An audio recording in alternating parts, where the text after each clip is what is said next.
Nunurai sort of let me in on what you're going through. So that's why I decided to do that for you. Wow. I'm feeling. Why, Miss Manche? Why? You knew what you were doing, right? Why would you do that to Nunu? Poor Nunu. Look at her now. Happy is going to eat Nunu alive. I can see it, okay? Hi guys, you're welcome and welcome back to my channel. It's Reality Pearl here, and thank you guys for joining me yet again for another review of the Mommy Club Season 1 Episode 3. On this channel, guys, I make reviews of my favorite reality TV shows with a lot of laughter, shade, and positivity. So click that red subscribe button if this sounds like something that you love. This episode started with Mrs. Mops and her kids. They were just, lounging and having a little chat. They want her to be a little less busy. They feel she's so busy these days, she's no longer doing the things she used to do with them. They are so smart, and that's something I love about the kids on this show. They are so smart. Ratile's kids too, when we saw them in a different scene, they were, having very good, intelligent conversations, sounding so smart. I love it, okay? After the kids went to bed, Manche, her nanny stroke spy because Miss Mops is really using that woman as a spy. She said nannies know everything, so therefore she's going to use this one to get information from the other nannies. She needs Manche to, spill some tea. What did she hear? That was something that we also saw in another scene with Ratile and her nanny. Actually, I think that all of the women would do the same thing, okay? Yeah, women are nosy like that. I don't know.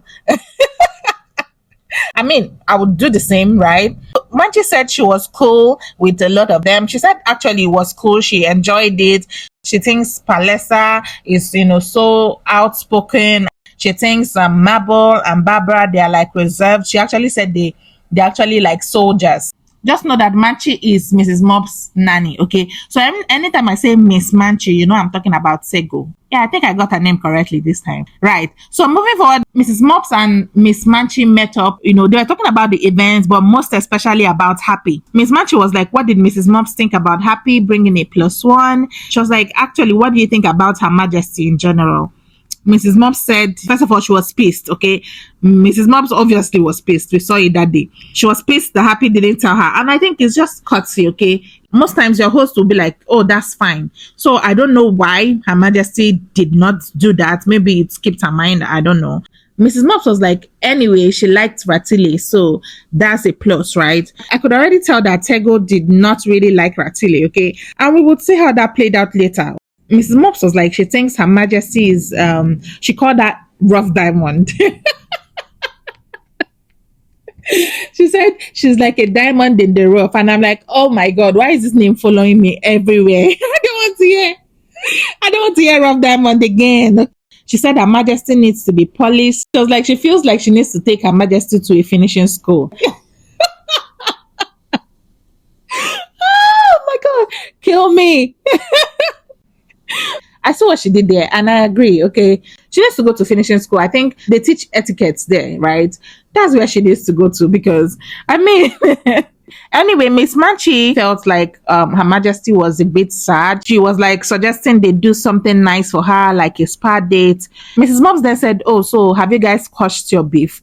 Miss Manche then went on to tell Mrs. Mops like the whole story all over again. Like, I don't know, is it just me? I don't like it when someone is trying to gist me something that I already witnessed or something that I watched. I mean, that makes me a hypocrite, I know. Because I'm right here just seeing the same thing that you watched. Okay, but I'm just kidding, all right? Didn't like when she said, oh my God, he's so wild. A few moments later. But you didn't think he was a little wild by licking the cake, though, friend? What do you mean? Helen. When he goes over to the cake and licks it, don't you think that was like a little bit of a bit of Mrs. Mops was just pure messy right there.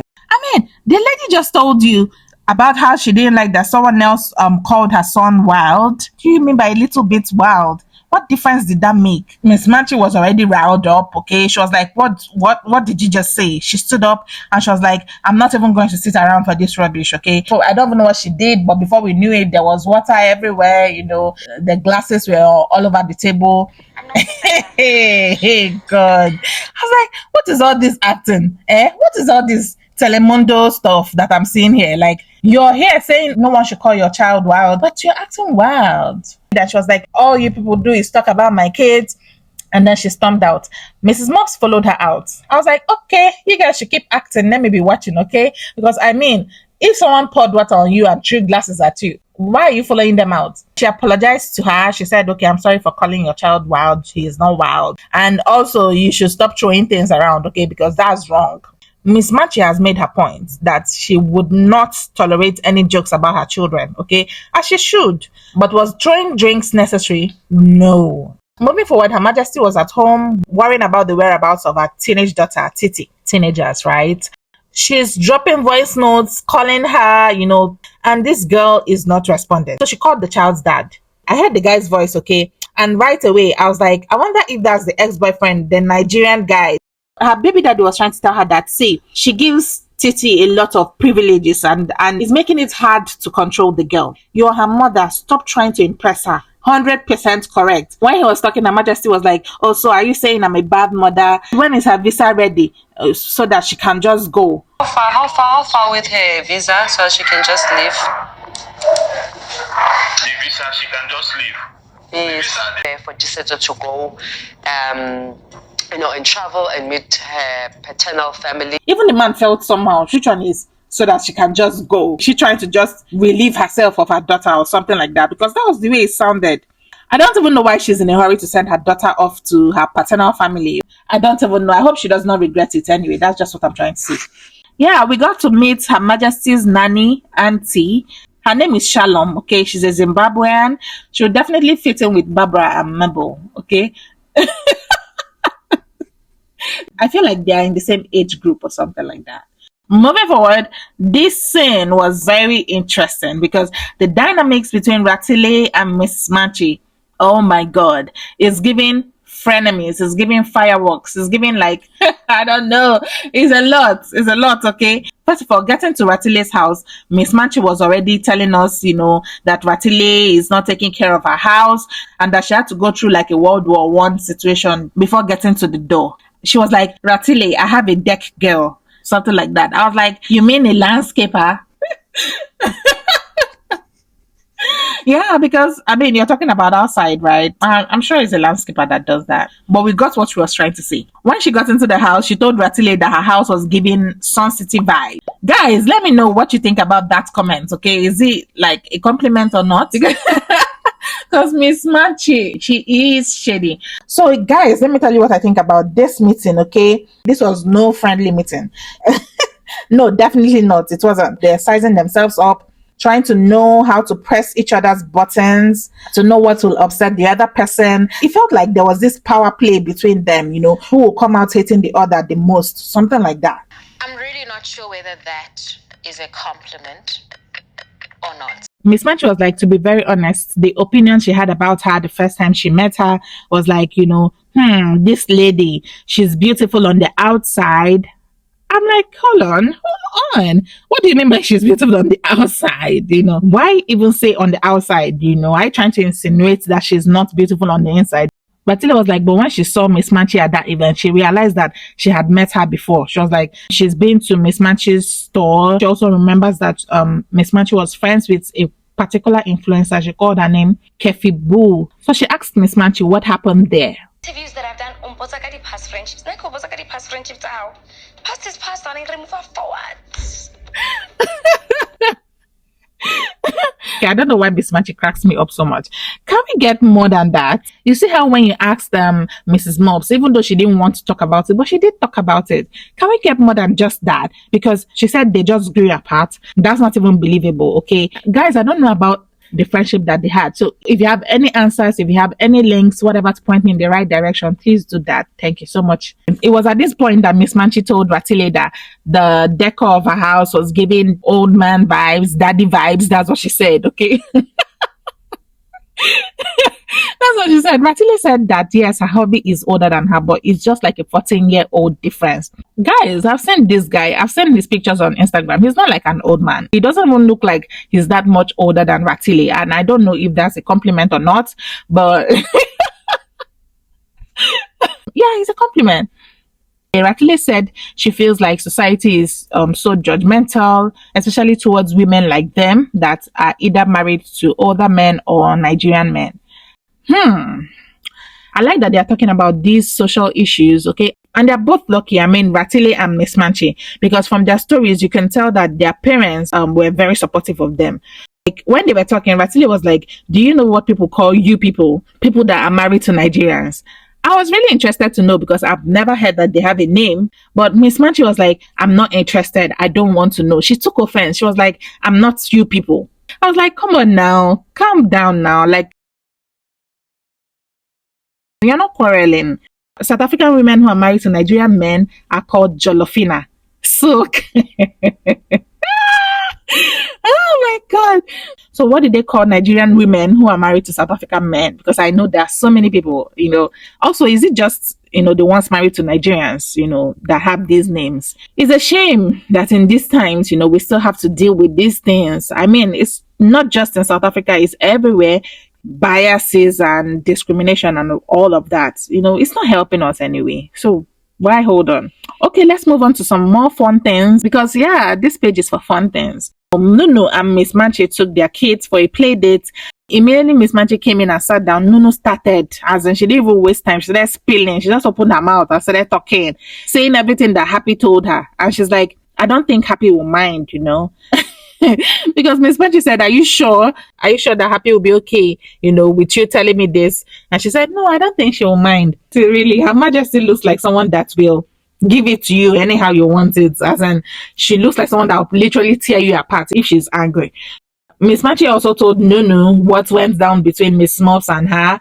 Miss Manche is so dramatic though. She's so dramatic. When she was talking about how she poured the water, she literally stood up. She was like, she poured all the water, the champagne, the glass, everything. She poured everything on Miss Mops. I see that. I see that her Nigerian husband is rubbing off on her, okay? Because that's how we Nigerians gist, okay? We add pepper and maggi and everything to make it sweet. So I love that, okay? Moving forward, instead of a spa date, Miss Manche decided to take Happy to a rage room. The mission is to destroy and pour your anger on all these objects. I like Nunu's casual vibes. That's so me. The other women were so dressed up. I was like, do they know what they're going for? Because how can you dress up like this to go and smash things? When they started smashing and destroying things, it was Nunu that was carrying it on her head. She was smashing things like a madman. I was like, what's happening? I mean, Nunu, I thought it was Happy. I thought it was Happy that had the whole reason in the world to smash things. Why is Nunu smashing things like that? I mean, she must have her own issues too, right? We're not fooled by the innocent looking face, right? Because no, the way she smashed those things, oh my God. Anyway, I'm just kidding. After the rage room, they went for dinner and Ratile came in. Nunurai was supposed to meet her or something. I don't even understand, but somehow that made her miss the rage room. Ratile said, "Girl, don't do that. Like, you have a whole Rolex on your arm. You can't keep time." Nunurai was like apologizing, I'm sorry. But obviously she was really pissed. And in her confessional, she said she wanted to be at the rage room because she made time for it in her schedule. She said, "I'm a busy lady. I run businesses, okay? Businesses, not just one." Calm down, okay? Calm down. She said, "I'm sorry." I mean, look at her. Why wouldn't you accept that apology? Happy thanked Miss Manche again and she was like, "How did you know I needed that?" Miss Manche was like, you sort of touched up on it before. And also, after confronting you, I felt bad. So this was like kind of making up for that. She now also added also that Nunurai gave her some insights about what's going on in her life. I was like, Miss Manche, talk. When you said those two excuses, why didn't you just stop there? But in fact, I was so proud of her when she started with, "Oh, you've already talked about that before."